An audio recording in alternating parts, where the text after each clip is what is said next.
달라진다. 그냥 직장인. 팀장님 보고 드릴 게 있습니다. 센스 있는 직장인. 팀장님, 지금 잠시 시간 괜찮으세요?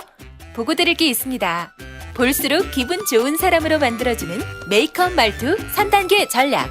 직장인 자기계발서 1위. 모든 관계는 말투에서 시작된다. 위즈덤 하우스 미디어 그룹. 다이어트를 위한 꿀팁!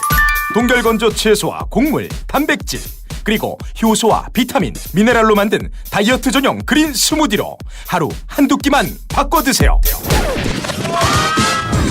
비타샵 그린 스무디 다이어트 1522-6648 1522-6648 혹은 비타샵을 검색해주세요.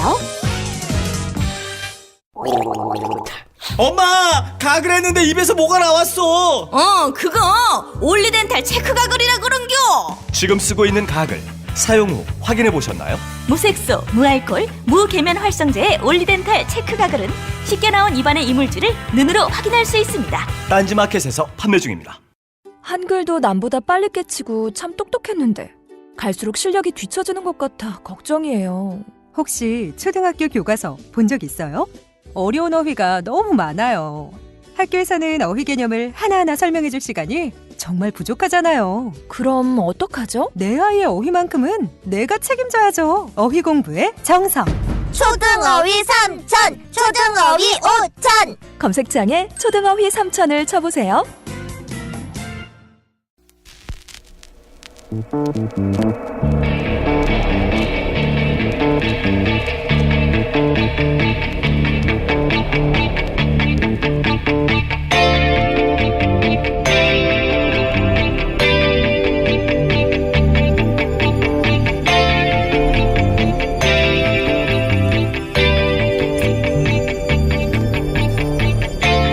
안녕하세요, 김호준입니다.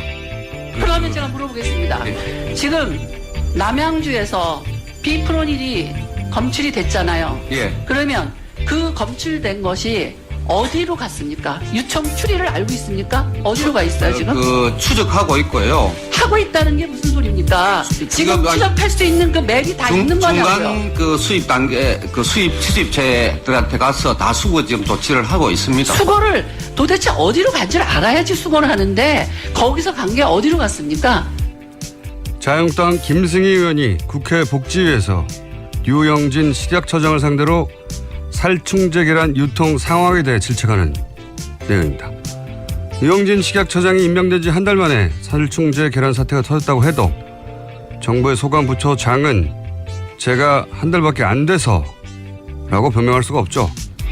한 달이 아니라 임명 단 하루 만에 사고가 나더라도 국민 정부의 책임을 소관부처의 장에게 묻는 게 당연합니다. 그러라고 정부가 있는 거고 그러라고 부처의 장이 있는 거죠. 그런데 작년 국정감사 때 기동민 의원이 살충제 계란 문제를 최초로 지적하면서 밝힌 바로는 2014년, 2015년, 2016년 계란의 농약 잔류 검사가 전무했습니다.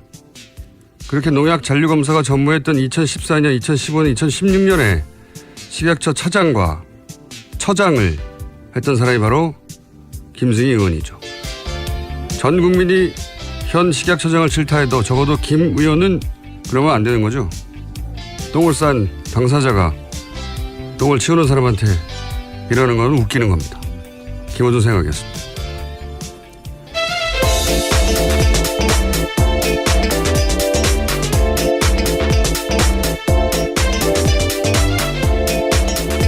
자, 바람 새는 월요일이 돌아왔습니다. 시사인의 김은지입니다. 네. 계란 사태가 아주 계속되고 있습니다. 네, 지난주에도 계속해서 전해드렸는데요. 관련 뉴스가 있죠? 네, 오늘 아침 한겨레신문 단독 보도부터 전해드리겠습니다. 네. 농림축산식품부가 지난 4월에서 5월에 이뤄진 친환경 달걀 검사에서 살충제 성분 검출한 다음에 해당 농가의 달걀을 폐기하도록 조치한 사실이 뒤늦게 확인됐다라는 겁니다. 농심부는 폐기 처분을 내린 당시에는 물론이고요. 살충제 달걀 파문이 일고 나서도 이런 내용을 공개하지 않았다라고 지적하고 있습니다. 그렇군요. 4월에 했는데 이미 발표를 하지 않았다. 네, 특히 해당 장관은요. 지난 17일에 국회에 출석해서 프로노빌 그러니까 지금 문제가 되고 있는 성분에 대해서는 검출되지 않았다라고 밝히면서도요. 비펜트린이라는 성분이 검출된 사실은 아예 언급하지 않았다라고 지적하고 있습니다. 그리고 식약처에서 이 계란 안전에 관한 종합 대책을 이미 만들었었는데 시행을 하지 않았다 이런 뉴스도 있지 않습니까? 네, 이 또한 국민일보 단독 보도인데요. 식품의약품안전처가 1년 전에 계란 안전에 관한 종합 대책을 만들고도 발표 시행하지 않았다라는 겁니다. 그러니까 김영건 의원실 입수한 자료에 따른 내용인데요. 계란 안전 관리 대책 초안에 따르면 관련된 문제들이 충분히 지적돼 있었다라고 합니다. 하지만 식약처는 작년에 이것을 공식 발표하지 않았다라고 합니다. 이게 이제 국회 차원에서 처음 거론된 건 작년 10월에 기동민 의원이 이 살충제 계란 문제를 얘기했었어요. 근데 당시 박근혜 정부는 모든 농장에 아무 이상 없다라고 발표를 했었고, 예. 그리고 지금 보도로는 1년 전부터 계획이 있었고 올해 4월에도 검출이 됐는데 발표를 안 했다는 거잖아요. 예. 지금 사실 식약처장이 코드 인사라고 비판하거든요. 코드 인사. 예. 노무현 정부 때 만들어진 단어인데 원래 이제 정치는 자기들 정치적 가치관을 국가 정책으로 실현하려고 집권하는 거기 때문에 자기 정치 철학과 같은 사람들로 원래 정부를 구성하는 거예요. 예, 당시 노무현 대통령의 반박이기도 했었습니다. 전 세계가 다 그런 겁니다. 코드가 맞지 않는데 코드를 어떻게 꼽느냐라는 거였는데요.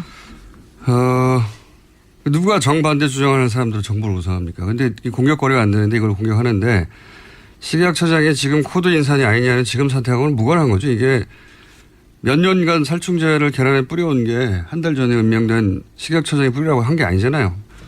근데 물론 그 누적된 문제를 지금 네. 어떻게 대처할 것인가. 네, 관리 책임도 예. 문제는 있긴 있습니다. 그거는 이제 현 식약처의 비판 받을 수 있는데 그 이전의 문제들, 누적돼 온 기관의 문제들 지금도 대부분 박근혜 정부 시절에 이렇게 저렇게 했다는 거 아닙니까? 예. 그리고 최근 3년간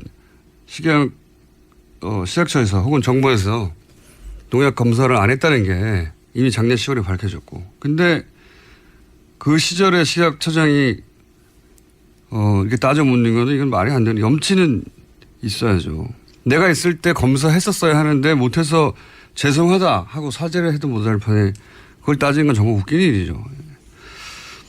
근데 어쨌든 저희가 이 살충제 계란 관련해서는 오늘 3부에서 독성에 관한 최고 전문가를 모시고 사람들 제일 궁금한 게 그거거든요. 뭐가 되나.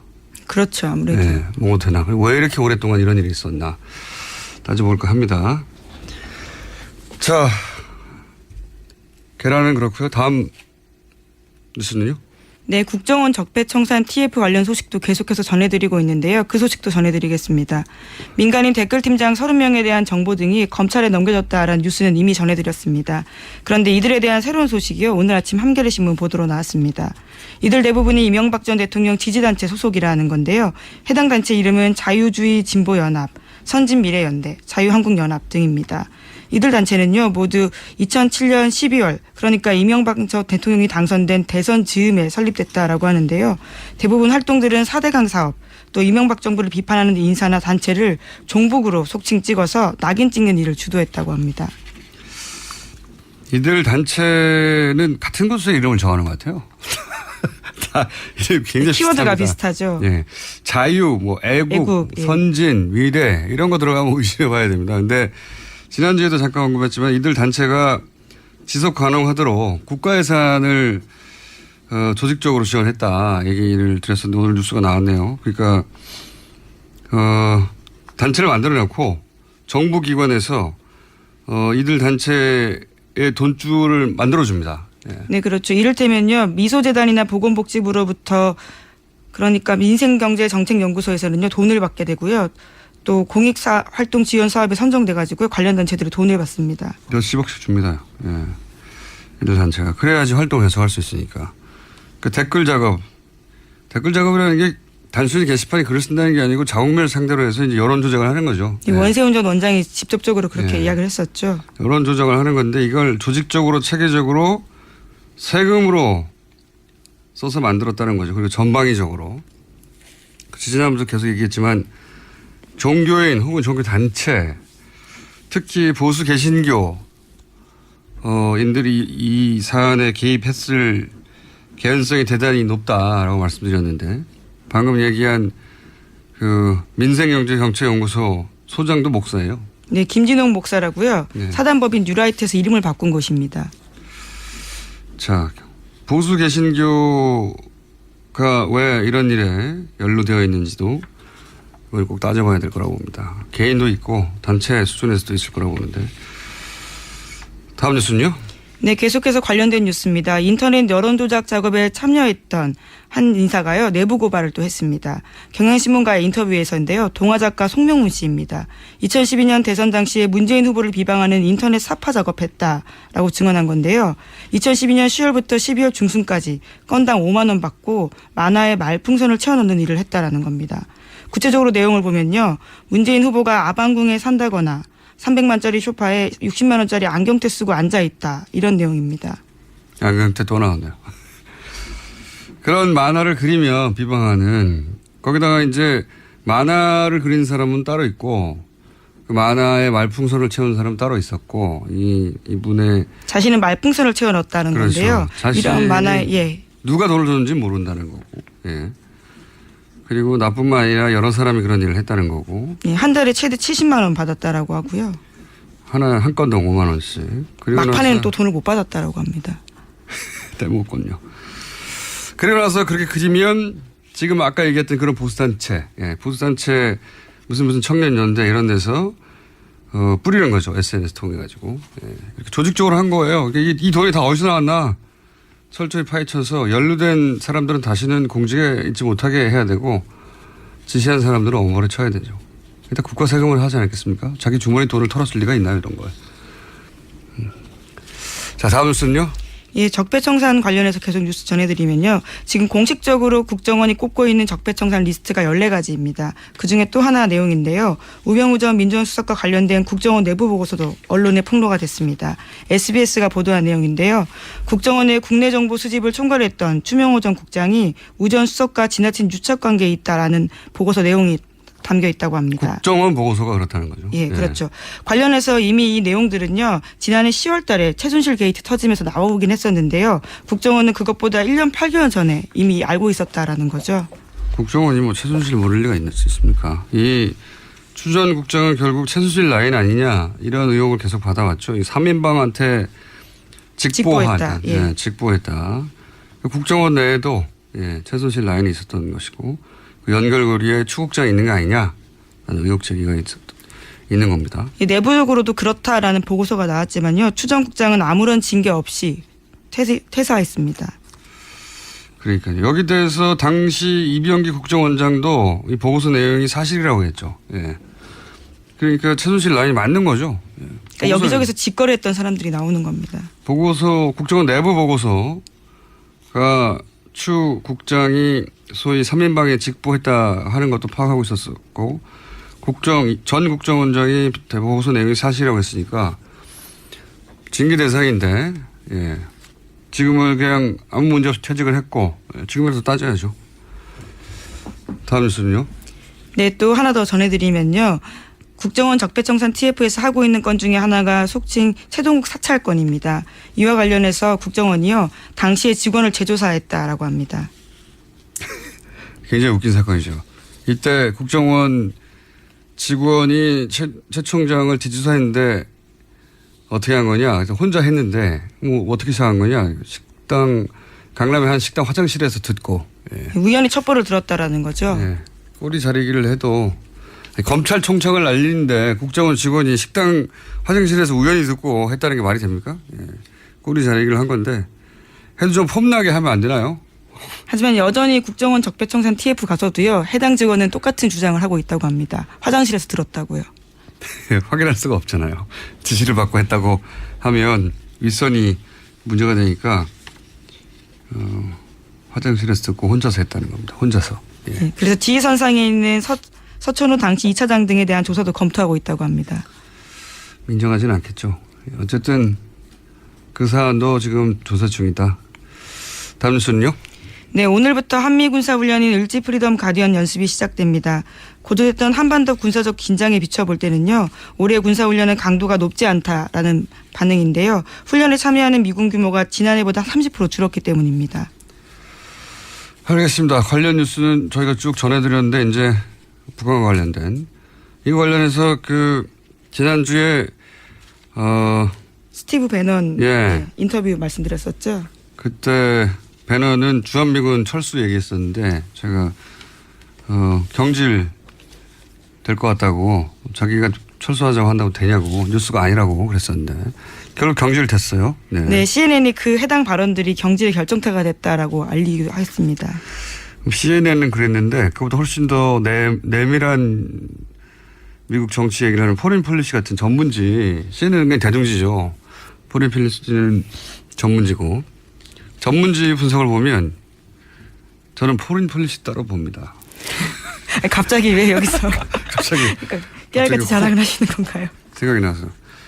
이게 밀려난 건 그런 발언 때문이 아니다라는 분석이 있어요. 뭐냐면 여기는 이제 전직 외교관이나 전직 관료들이 혹은 전문가들 분석해서 많이 쓰거든요. 네, 정치 전문 분석 매체죠. 폴리티코. 포린 폴리시에서 재밌는 기사가 있어서 이 관련해가지고 뭐냐면 트럼프 대통령은 뉴스에서 자기보다 이름이 자주 등장하는 사람을 자른답니다. 이 분석은. 질투심에 의한 해고라는 건가요? 그러니까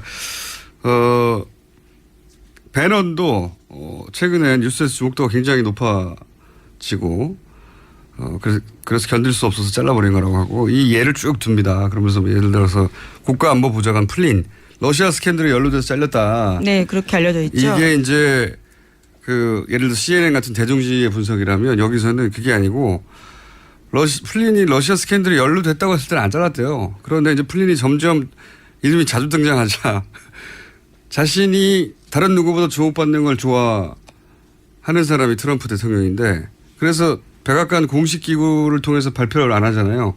트럼프 대통령은 국가 정책과 관련된 중요한 결정을 먼저 트윗해버립니다. 그렇죠. 트윗으로 그냥 해버리는데 그래서 자기보다 뉴스에 더 많이 나오는 순간 트럼프 에고를 건드려서 잘린다는 공식이 있답니다. 개인적으로는 이 분석에 동의하는 게 제가 오랫동안 정치인들 봐왔는데 그 의사결정을 보면 조국과 민족을 위해서라고 포장을 하지만 실제 보면 대단히 찌질하고 사적이고 사소하고 자기 기분이 나쁘다든가 아니면 죄가 밉다든가 얄미워 죽겠다든가 이런 걸로 결정해요. 네. 그걸 이제 공적인 양 포장하는 경우가 아주 많죠. 그래서 저는 이 분석에 동의하는 바입니다. 아니 대통령이 이렇게 찌질하겠냐. 대통령 사랑 아닙니까? 미국 대통령은 그럴 가능성이 있다. 좋지 않은 리더의 대표적인 아니 많은 정치인이 리더일 수 있을 것 같아요. 그런 사감으로 정치를 하는데 그리고 그래서 역사는 그렇게 사소한 일로 움직인다 이거죠. 하필이면 그런 사람들 중요한 직책에 가 있어서. 근데 어쨌든 이 거창하게 뭐 백인주의하고 막 복잡하게 분석하는데 그게 아니고 뉴스에 너무 많이 나와서 잘렸다라는 게 이 포리폴리스의 분석이고 저도 동의하는 바다. 하지만 또 새로운 자신의 매체로 또 돌아가기로 했기 때문에 여전히 뉴스에 많이 나올 가능성이 있지 않습니까? 그건 자기 매체고요. 다른 뉴스가 다뤄주는 건 다른 거죠. 자, 오늘 여기까지 하겠습니다. 지금까지 시사인의 김은지였습니다. 감사합니다. 골반 잡자 바로 잡자 바디로직 허리 통증 바로 잡자 바디로직 2017년 쿨 썸머 바디로직 라이트 출시. 통기성이 좋아 땀 걱정 없이 한여름에도 쾌적하게. 입은 듯 안 입은 듯 가벼움의 신축성은 그대로. 자세가 좋아지는 골반 교정 타이즈 바디로직 검색창에 골반 교정 바디로직 라이트. 아무도 묻지도 따지지도 않고 가입하셨다고요? 보험은 너무 어려워요. 걱정 마십시오. 마이보험 체크가 도와드립니다. 1800-7917 마이보험 체크로 지금 전화 주세요. 1800-7917 이미 가입한 보험이나 신규 보험도 가장 좋은 조건을 체크해서 찾아드립니다. 인터넷 한글 주소 마이보험.com 또는 카카오톡에서 아이디 검색 마이보험을 친구 추가하여 상담하실 수 있습니다. 모닝똥? 제겐 사치였죠. 내가 토끼인지 토끼똥이 나인지 내가 변을 본 것인지 변을 당한 것인지 나는 바나나이고 싶다. 간혹 구렁이이고도 싶다. 미궁 대장사랑! 빅동의 추억 미궁 대장사랑이 찾아드립니다. 혈중 콜레스테롤 개선과 배변 활동에 도움을 주는 건강기능식품입니다. 검색창에 미궁 대장사랑. 미궁 장사랑 이름 바꿨어요. 프로바이오틱스 12종 추가. 미궁 대장사랑.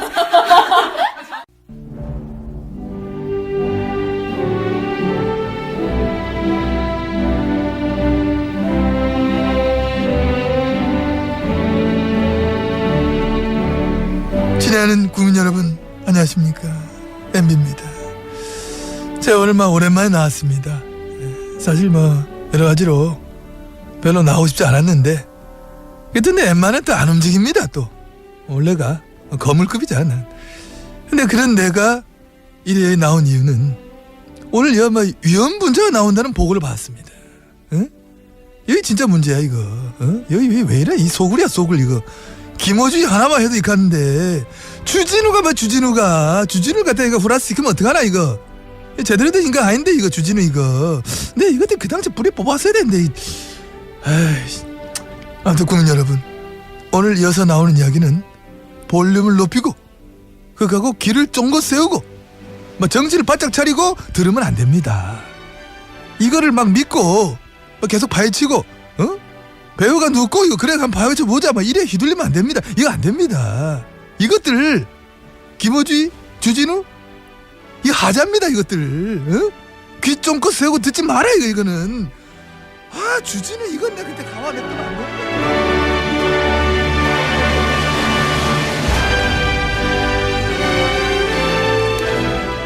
최근 국정원 댓글 사건부터 시작해서 이명박 전 대통령 이름이 자주 등장하죠. 이명박 전 대통령 관련 사건 중에 가장 오래되고 가장 유명한 건 다들 아시다시피 BBK입니다. 이 BBK 관련해 완전히 새로운 단서가 처음으로 나와서 오늘 공개합니다. 네, 주진우 기자 나왔습니다. 안녕하십니까? 안녕하십니까? 예, BBK 사건은 워낙 오래돼서 간단하게 사건 개요 중요한 몇 가지만 짚고 넘어가겠습니다. 우선 다스라는 회사 기억나실 텐데 다스 이명박 전 대통령의 형 이상은 씨와 처남 김재정 씨의 공동 명의로 된 현대자동차 시트 납품 회사죠.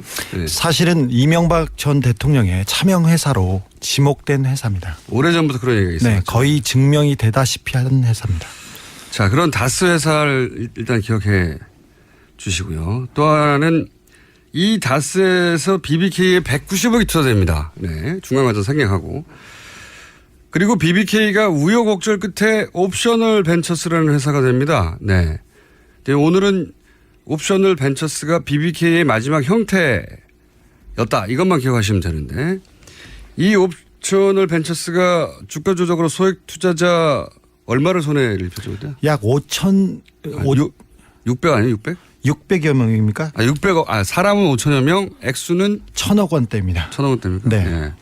5천여 명의 투자자 1,000억 원대 피해액이었습니다. 그리고 그때 이 옵셔널 벤처스의 대표였던 사람이 김경준 씨죠. 김경준 씨가 얼마를 횡령 미국으로 갔죠? 384억을 횡령했습니다. 예. 주가 조작이나 다른 사기로 대한 이익금 빼고 횡령 액수만 384억. 예. 여기까지 이제 기억을 떠올려 보시고 이때 김경준 씨가 미국으로 가면서 투자금을 돌려주고 가요, 일부를. 네. 투자자들이 이명박 전 대통령 가까운 사람들이었어요. 예. 그러니까 개인 투자자들 말고 네. 큰 덩어리의 투자자들, 이 투자자들, 이명박 전 대통령과 가까운 투자자들에게만 돈을 돌려주고 갑니다. 그렇습니다. 삼성생명, 심택, 하나은행 이렇게 이명박 대통령 친분이 있는 사람들한테만 돌려주고 갑니다. 그렇죠. 이상한 일이죠. 도피할 거면 그냥 도피하지 왜 이명박 전 대통령과 친분이 있는 투자자한테만 돈을 돌려주고 개인 투자자들 돈은 돌려주지 않았어요. 물론. 그리고 다스에서 190억을 투자했는데 그중에 50억을 또 돌려줍니다. 50억만 주고 갔습니다. 이상한 일이죠. 줄 거면 다 주던가 그냥 갈 거면 그냥 가야 되는데 190억 중에 50억만. 네. 갚을 여력이 충분히 있었습니다. 하지만 네. 50억만 주고 갔습니다. 그래서 140억이 남았죠. 요 140억을 놓고 미국에서 소송이 벌어집니다. 옵셔널 벤처스에 투자한 개인들 이 김경준 씨를 상대로 그리고 다스가 김경준 상대로 네. 소송이 벌어지는데 그 결과 개인 투자자들은 김경준 씨에게 승소하고 다스는 김경준 씨에게 패소합니다. 그렇습니다. 김경준 씨가 가지고 있던 돈, 그러니까 네. 은닉해놓은 돈이 옵셔널 벤처스에 투자한 투자자들의 돈이지 그 다스의 돈이 아니다. 이런 판결을 내렸습니다. 미국에서. 네. 그러니까 일반 투자자들은 이겼기 때문에 그 돈을 받게 되고 네. 다스는 졌기 때문에 다스에 줄 필요가 없는 거예요. 미국에서 소송을 해서. 일단 그런 상태였습니다. 일단 그런 상태인데 진짜 이상한 일이 다시 벌어지죠. 뭐냐면 이 140억을 재판에서 이긴 일반 투자자들한테 돌려준 게 아니라 재판에서 져서 돈을 줄 필요가 없는 다스한테 이 140억을 줍니다. 2011년 2월의 일입니다. 오늘 할 이야기는 어떻게 이렇게 이상한 일이 벌어졌을까? 예? 그 내막을 추정할 수 있는 문서를 처음으로 주진우 기자 오늘 여기서 공개하려고 합니다. 예.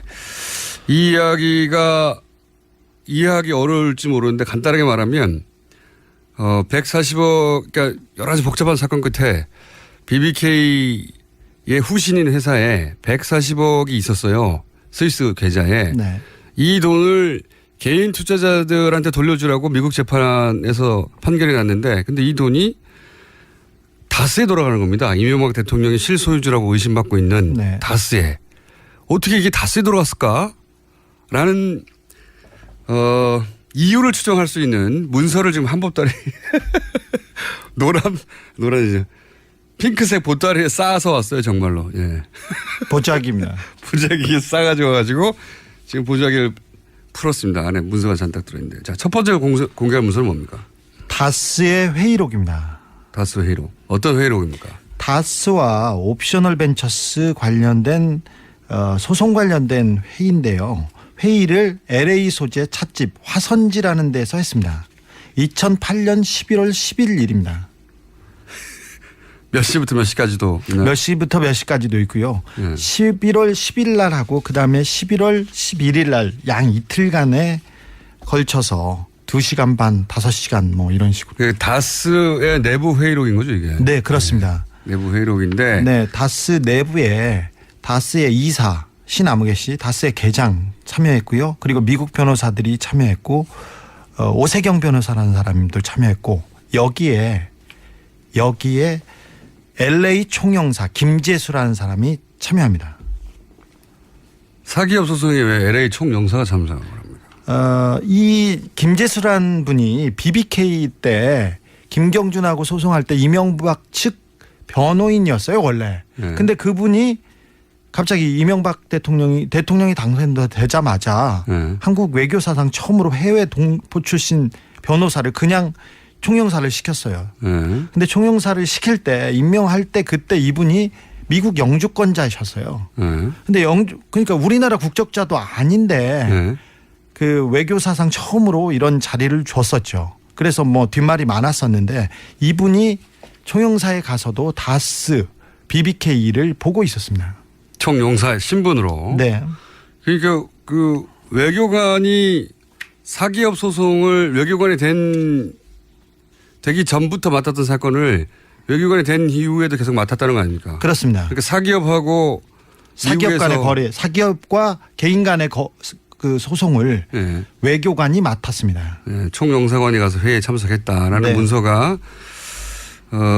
지금 다스 내부 문서 어떻게 보고 있어요? 그거 나중에 얘기하기로. 네. 내부 문서로 나온 거죠. 네. 그다음 문서는 뭡니까?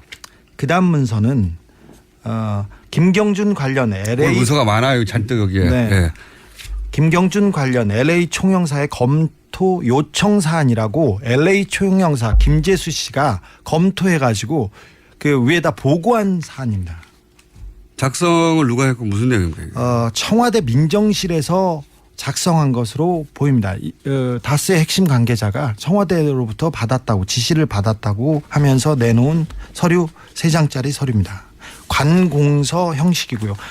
지금 아까 봤던 다스 회의록은 이렇게 다스의 직인이 찍혀 있거나 그렇거나 이런 식으로 보고서 형식으로 돼 있습니다. 여기도 많습니다. 10여 개 있는데요. 이런데 이 문건은 관공서 문건이 분명한 형식입니다. 그러니까 청와대 민정에서 만든 문건인데 네. 내용이 김경준과 옵셔널 벤처스 소송 관련해서 네. LA 총영사에게 네. 이러저러한 사항을 검토하고 그러고 나서 그 결론을 정리한. 네, 그렇습니다.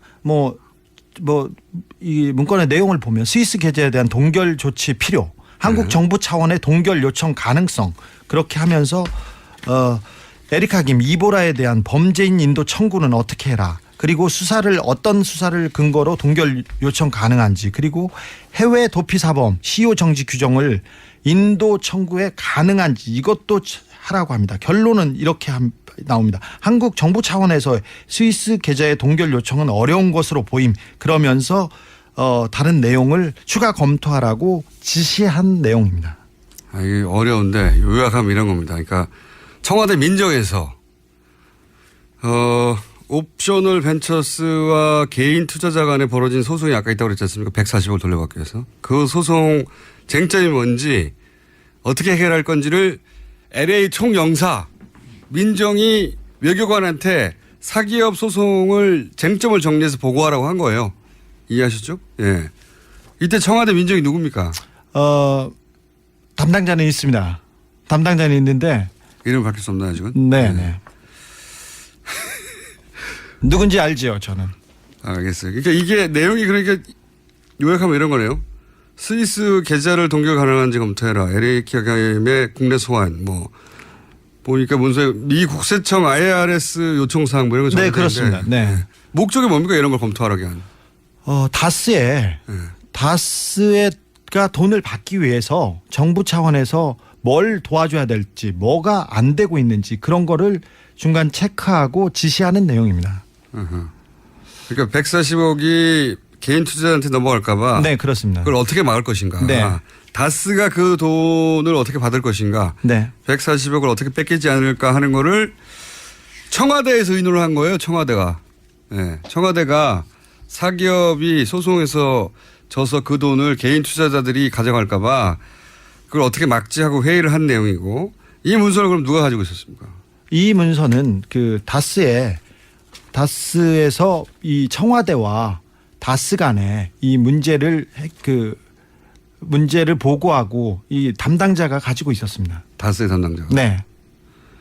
다스는 청와대하고 이 BBK, 옵셔널 벤처스가 결국 BBK거든요. 네. BBK 문제를 그 돈 문제를 해결하기 위해서 계속 청와대하고 연결하고 있었다는 거죠. 직통 라인이 있었습니다. 주로 팩스로 이렇게 했는데 다스는 이명박 전 대통령 게 아니잖아요. 아니, 전혀 아니죠. 공식적으로는. 네, 공식적으로는. 그런데 대통령이 되고 나서 네.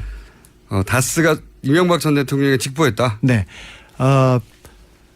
다스 140억 관련된 담당 직원이 있었어요. 민정수석실에서. 예. 민정수석실 안에 네. 다스 담당자가 있었고. 예, 따로 있었습니다. 그래서 이 다스에 관련된 지시를 청와대에서 내리면 이 다스 140억 관련된 직원이 따로 있었습니다. 그 직원이 보고를 하거나 보고서를 만들어서 제출하는데 이 부분은 이명박 대통령이 직접 보고를 받았답니다. 그래서 보고가 시원찮거나 절차가 더디면 불호령이 떨어졌다고 그 다스 관계자는 증언하고 있습니다. 자, 그러니까 이명박 전 대통령께 전혀 아니라고 하는 다스가 청와대 내에 다스 담당자를 두고 있었고 민정에. 네.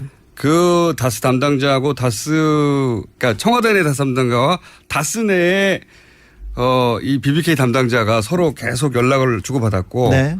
그리고 그거는 이명박 전 대통령한테 직보했다는 거 아닙니까? 네, 그렇습니다. 네. 그래서 그 직보가 늦어지면 불호령이 떨어졌다고. 네. 청와대 다스 담당자한테 제가 확인을 했습니다. 그래서 전화를 해서 당신이 다스 담당자라고 하던데요. 그러니까 저는 다스 담당자가 아니고 BBK 담당자였다고. 이렇게. 자신은 네. 다스라는 회사를 담당한 게 아니라 BBK 그러면 인정한 거네요. 저희가 담당했다는 거. 청와대 민정에 있던 사람이 인정했다는 거죠. 네, 부인하지 않습니다. 네. 당신이 다스 담당자 맞냐 그랬더니 아니 다스가 아니고 BBK였다고. 아니 누가 그런 말을 하던가요? 다스에서 이렇게 확인해 줬습니다. 아 그래요? 저는 다스 담당자가 아니라 BBK 담당자였습니다. 이렇게. 그러니까 요 내용은 소송을 지면 140억이 옵셔널 벤처스한테 가는 거 아닙니까? 그렇죠. 실제 소송에 졌죠. 네, 처음엔 졌습니다. 옵셔널 벤처스 사람들로 모인 옵셔널 캐피털이라는 데에 개인 투자자들한테 졌단 말이죠. 졌습니다. 그리고 지고 나서 미국의 스위스 판사가 스위스 계좌를 동결해요. 예. 미국의 판사가 스위스 계좌를 동결해요. 그러니까 미국 연방 정부와 스위스 정부한테 그 동결 조치를 요청해서 그러니까 미국 연방 정부, 스위스 정부, 스위스 은행이 동결한 겁니다. 그 돈을 김경준 씨 계좌를 동결해 버렸어요. 이제 그 전에 있었던 내용이었던 거죠. 네, 그렇습니다. 사태가 어떻게 진행되고 있고 그 돈을 뺏기지 않으면 어떻게 할까, 어떻게 해야 되느냐. 네, 청와대와 외교부 그러니까 LA 총영사가 긴밀하게 협의한 내용들이 나옵니다. LA 총영사가 보고한 내용들이 공식 문서로 만들어진 거예요. 네. 공식 문서라기보다는 공문서 형식으로. 네. 공식 문서는 아닌 거죠. 네. 공문서 형식으로 만들어졌는데 그 공문서 형식이 누가 가지고 있었냐면 다스 가지고 있었던 거죠. 예. 세 번째 문서를 보니까 문서가 오늘 많아요. 아주 세 번째 문서. 2012년 3월 14일 그러니까 140억을 다스가 돌려받은 이후에 그 작성된 문건인데 공동방어 협약 대응 방안이라고 합니다. 공동방어 협약 대응 방안. 네. 예, 협의자는 김재수 변호사. 다시 그러니까 LA 총영사. LA 총영사와 양 땡땡 변호사. 이 사람이 청와대 BBK 다스 담당자였습니다. 양 땡땡. 네. 이 사람 내용을 보면요. 공동 방어, 공동 이익을 위해서 비밀 유지 협약을 체결해야 된다 이런 내용입니다. 그래서 목적이 피고들의 소송에 대해서 원활하게 대응하기 위해서 관련 자료를 공유하라고 하면서 자꾸 비밀을 유지를 하라는 그런 내용입니다. 비밀 유지 협약인데 이게 재밌는 것이 LA 총영사하고 청와대 사람하고 둘이서 협의를 했는데 이게 다스와 그다음에 김경준 간의 거래입니다. 그러니까 개인과 개인 회사의 거래를 LA 총영사하고 청와대 사람이 협약을 맺습니다. 이해 가시는지 모르겠는데 어려워요. 제가 설명을 하자면 소송을 지면 140억이 개인 투자자들한테 가잖아요. 근데 그 140억을 뺏기기 싫은 거죠. 뺏기기 싫어가지고 이 LA 총영사 BBK를 계속 다뤘던 LA 총영사인 김재수 변호사, 네. 변호사하고 청와대 민정이 그런 일이 벌어질 때 돈을 뺏기지 않기 위해서, 돈을 뺏기지 않기 위해서 김경준 씨와 다스가 공동 방어 협약을 맺어야 한다 이거 아니에요? 네, 그렇죠. 무슨 얘기인지 이해하셨어요? 140억을 다스가 김경준으로부터 받았습니다. 받고 나서 문제가 끝나지 않고 그리고 이면 합의가 있다 무슨 딜이 있다 무슨 FTA 관련해서 뭐가 있었다 이런 식으로 계속 얘기가 나오니까 청와대와 외교부가 만나서 비밀 협약을 맺어라 이 대응 방안을 만들어서 건네줍니다. 개인과 개인 회사한테. 그러니까 재판에 져서 140억이 개인 투자자들한테 가는 걸 막으려고 노력을 했고 돈을 결국은 다스가 받아내요. 받았습니다. 받아내는데 이때 어떻게 140억을 돌려받을까 그 근거를 위해서 비밀 협약을 맺었다는 거죠. 그렇죠. 예, 그런 문서예요. 그리고 그 내용을 보면 계약 근거를 남기지 말고 구도 약속으로 처리를 해라. 그렇죠. 서류 정보는 꼭 구두로 하라는 겁니다. 서류를 구두로 하라는 내용이 서류로 남아 있어요. 네. 그 비밀 협약 유지 이런 계약서 그러니까 이런 영문 계약서를 청와대와 그 LA 총영사에서 만들어서 그 개인과 개인 회사한테 건네주는 거죠. 이해가 하셨는지 모르겠는데 이게 전부 다 140을 뺏기지 않기 위해서 청와대와 외교부가 그 내부의 담당자가 같이 움직였다는 거고요.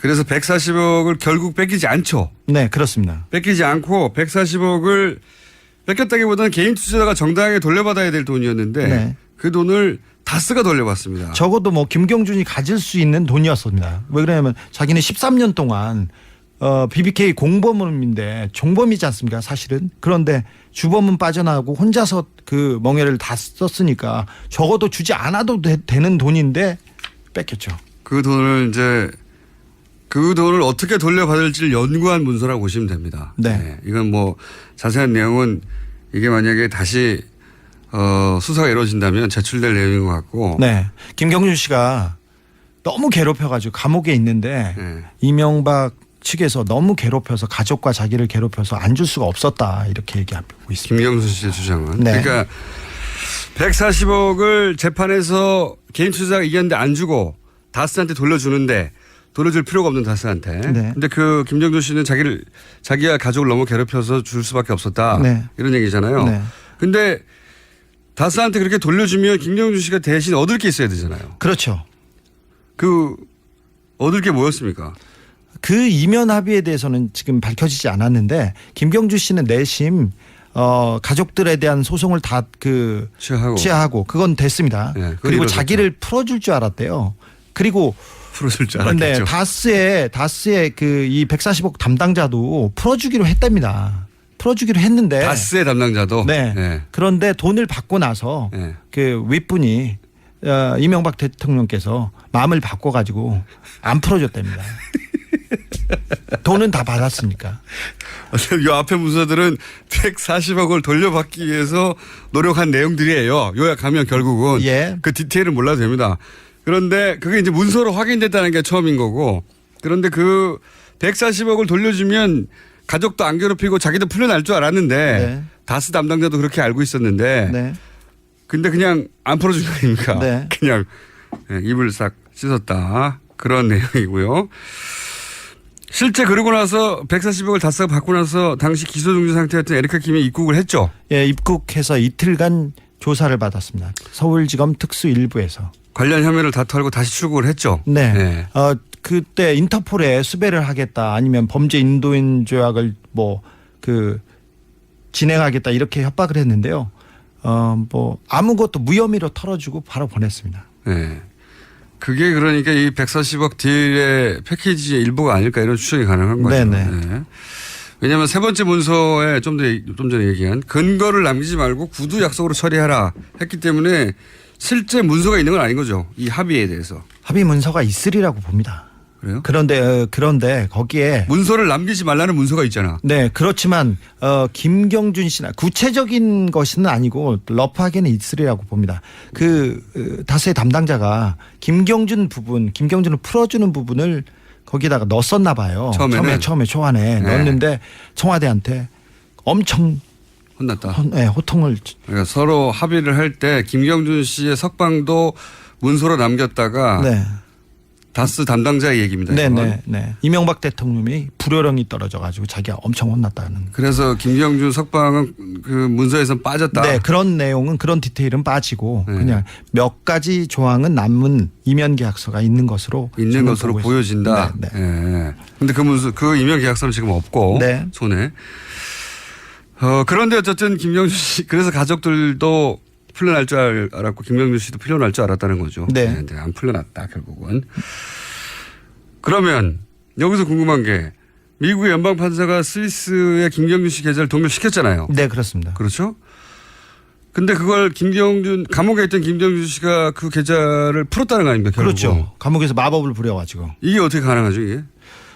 사실은 검찰의 도움이 없이는 이게 불가능한 일인데 검찰이 지속적으로 김경준 140억을 빼내기 위해서 도와줬다는 정황들은 여러 개 있습니다. 근데 그 중에 하나를 제가 공개하겠습니다. 김경주 씨의 편지인데요. 편지.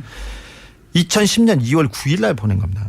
김기동 부장검사님, 잘 아시다시피 김기동 부장검사는 BBK의 주 검사님이셨고요. 김기동 부장검사는 김경준한테 형이라고 부르라고 하면서 회유 협박을 했다고 그렇게 지목된 그 사람입니다. 새해 복 많이 받으세요.